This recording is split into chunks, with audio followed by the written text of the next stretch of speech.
Halo Bransis, berjumpa lagi di channel Hobi Kita 86.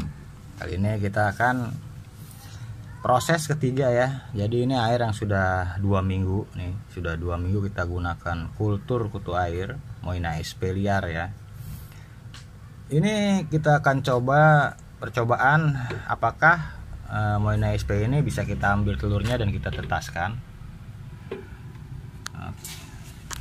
Karena kalau udah 2 minggu itu kita harus mengganti air semua. Dan di sini kita coba mengambil peruntungan dari bekas wadah pengkulturan ini. Kita akan ambil bangkai-bangkai Moina SP untuk kita ambil bangkainya dan akan dijadikan sebagai media telur kutu air. Ya, jadi itu tinggal masih lumayan banyak sih. Oke. Jadi prosesnya kita akan membuang dulu air ini. Kita akan buang dulu ya. Kita akan buang lalu nanti kita akan ambil airnya gitu. Kita ambil airnya. Oke. Caranya adalah seperti ini. Oke, kita mulai prosesnya pembuangan airnya. Oke, di sini terserah Bransis ya bagaimana caranya gitu. Kalau saya kan kebetulan nih airnya ini terlalu penuh gitu. Jadi air ini akan saya taruh ke bak sementara untuk nanti kita saring untuk mengambil kutu air, sisa kutu airnya ya. Jadi ini akan saya tuang ke sini dulu nih airnya. Jadi ini untuk mempermudah saja. Oke, kita tuang airnya nih.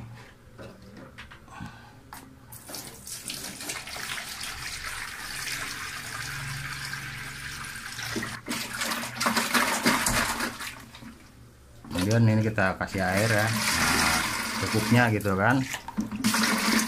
Nah ini nanti kita gosok-gosok supaya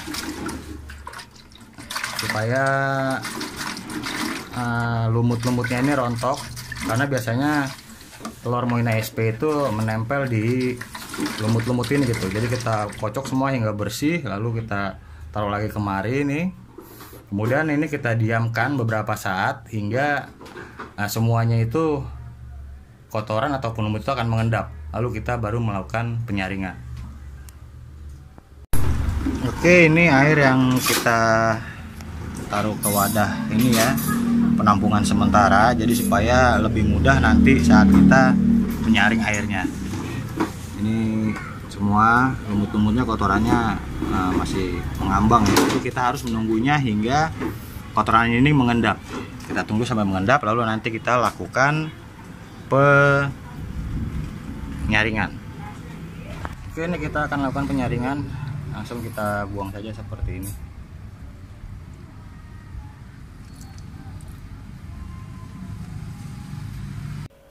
Inilah hasil penyaringan yang kita lakukan tadi ya. Jadi sambil disiram gitu kan, disiram terus gitu sampai benar-benar bersih seperti ini. Untuk ukurannya sendiri di sini saya menggunakan yang biasa buat menyaring artemia ya. Jadi saringannya ini harus yang halus. Bisa dibilang saringan ini diameternya 120 mikron. Nah ini seperti ini. Jadi disiram gitu dari atas sampai berkali-kali hingga akan terlihat seperti ini. Ini penampakan bangkai kutu airnya. Jadi ini bukan yang dijual-jual, ini hasil dari kutu air liar ya. Jadi seperti ini. Nah setelah seperti ini kita akan melakukan proses selanjutnya. Oke, selanjutnya kita akan mengakali ini. Jadi jangan terlalu tinggi. Nah kita berikan air nih sedikit. Ini fungsinya untuk menarik kotoran yang telur-telur yang menempel pada bagian sisi saringan ini ya. Nah, jadi seperti ini supaya telur-telurnya ini berjatuhan ke dalam air ya semuanya. Jadi ini proses yang paling sulit ya, Bransis ya. Karena kita menginginkan semaksimal mungkin telur-telur yang sudah kita dapat ini tidak sampai terbuang gitu. Selanjutnya kita membutuhkan bahan ya di sini ya. Dipotong sedemikian rupa deh. Seperti ini. Bahan apa saja sih, yang penting dia berpori-pori halus ya. Di sini saya menggunakan bekas kaos ya. Seperti ini, lalu saya potong bulat mengikuti diameter dari saringan yang saya gunakan. Nah, nanti dilapis seperti ini branches nih. Setelah dilapis seperti ini, barulah nanti kutu air yang kita tampung di wadah sementara itu kita saring di sini. Jika branches punya saringan banyak gitu, bisa tidak langsung menggunakan kain, langsung saja dikeringkan di saringan tersebut. Di sini saya menggunakan kain untuk menyaring lagi, dan nanti kainnya itu nanti akan kita jemur. Oke, kita mulai proses penyaringannya seperti ini. Jadi kita langsung tuang saja seperti ini branches ya. Kita langsung tuang seperti ini. Jika terlihat di wadah ini masih banyak telur kutu air, ini tinggal ditambah air saja lagi ya. Tambah air biasa gitu kan. Nah, seperti ini kita tambah air. Nah, cukupnya, lalu kita saring kembali sampai benar-benar wadahnya ini bersih dan telur kutu air itu semuanya masuk ke dalam penyaringan seperti ini. Boleh diulang berkali-kali gitu ya sampai benar-benar bersih. Tambah air lagi, tuang lagi kalau masih ada, tambah air lagi, tuang lagi, hingga di wadah penampungan itu benar-benar sudah terbawa semua kutu air yang sudah kita bersihkan tadi. Langkah berikutnya kita tinggal mengambil kainnya ini, kemudian kita keringkan. Boleh di bawah sinar matahari langsung agar cepat kering. Biasanya dalam 24 jam itu akan kering total. Nah, ini adalah hasil pengeringan kutu airnya ya. Ini sudah kita keringkan. Jadi ini langsung saya jemur saja nih. Dalam 24 jam sudah kering. Kita coba zoom ya. Nah, inilah penampakan kondisi kering seperti ini. Nah, sebenarnya untuk mengeringkan ini bisa saja langsung dikeringkan di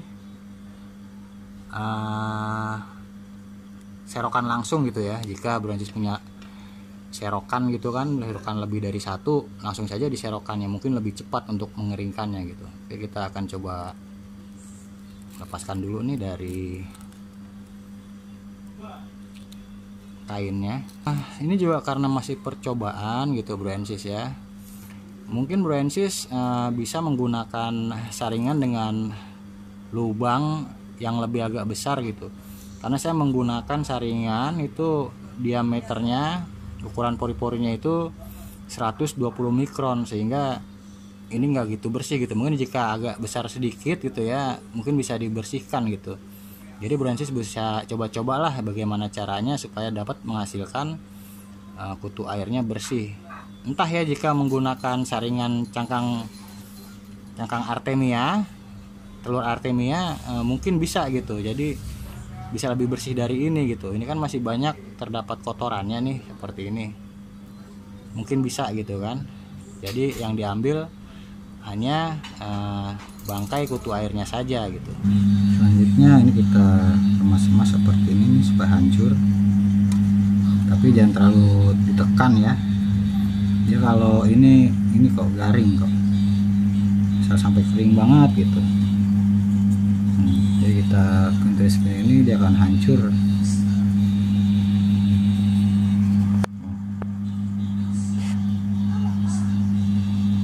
Ini masih tercampur dengan lumut ya, dengan lumut. Oke branches, ini adalah hasil dari penyaringan terakhir ya. Sebenarnya ini belum maksimal gitu ya, karena saya nggak punya saringan yang lebih besar. Diameter lubangnya ini saya menggunakan diameter lubangnya ini 120 mikron gitu. Mungkin jika lebih besar gitu yang 90 mikron, mungkin bisa lebih bersih lagi. Nah, jadi seperti ini. Mungkin nanti kan kita coba menetaskan ya, apakah telur-telur ini bisa menetas gitu. Nah, inilah hasil hasil dari ini bangkai-bangkai kutir yang siap diproduksi. Siap diproduksi ya, jadi kita mempunyai banyak keuntungan dalam mengkultur kutu air ini, tapi masih banyak tercampur dengan kotoran ya, karena hampir sama sih besarnya sini, hancuran dari lumut. Jadi seperti ini, jadi cukup lumayan lah ya Brandis ya, cukup banyak gitu. Ini hasilnya. Oke, kita langsung coba saja menetaskan ya, apakah ini bisa menetas gitu. Kita akan buktikan apakah bangkai kutir ini bisa menetas. Oke Brandis, nah, cukup sampai sini dulu ya mengenai cara panen bangkai kutir ataupun telur kutu air. Dan ini adalah video cuplikan di next episode dimana saya sudah berhasil menetaskan. Tuh ya, terlihat ya, ada baby kutir. Oke Brandis, terima kasih sudah luangkan waktunya menonton video di channel saya. Tidak lupa saya selalu mengucapkan salam sukses selalu. Sampai berjumpa di video berikutnya. Hobi kita 86.